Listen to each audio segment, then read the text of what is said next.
यमराज को मृत्यु के देवता कहा जाता है। धार्मिक मान्यता ये है कि मनुष्य के प्राण निकलने के बाद यमराज ही है जो उन्हें मृत्यु के बाद उनके कर्मों के फल अनुसार दंड देते हैं।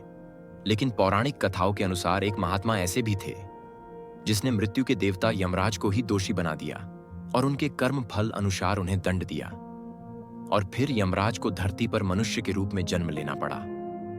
महाभारत की कथानुसार मांडव्य नाम के एक ऋषि थे। एक बार वह तपस्या में लीन थे।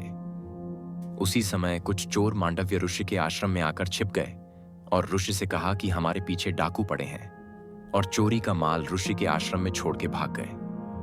मांडव्य ऋषि जब तक इस घटनाक्रम को समझ पाते तब तक राजा के सिपाही आश्रम में आ गए और मांडव्य ऋषि को चोरों को शरण देने के जुर्म में बंदी बना के राज दरबार में ले गए।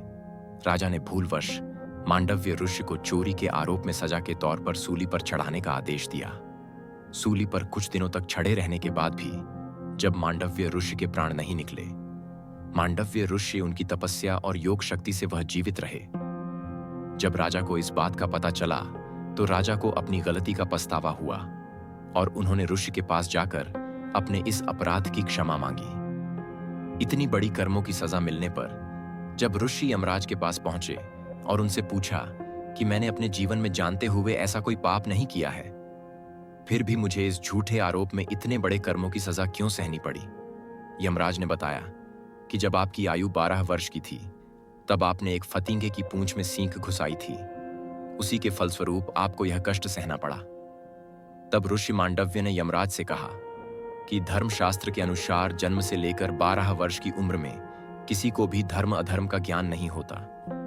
तुमने इतने छोटे अपराध का इतना बड़ा दंड दे दिया, इसलिए मैं तुम्हें श्राप देता हूं कि तुम्हें शूद्र योनि में एक दासी पुत्र के रूप में जन्म लेना पड़ेगा, जहां तुम अपनी न्याय और अन्याय की बुद्धि सुलझाते सुलझाते थक जाओगे। और महाभारत में यमराज को धरती पर दासी के कोख से विदुर के रूप में जन्म लेना पड़ा।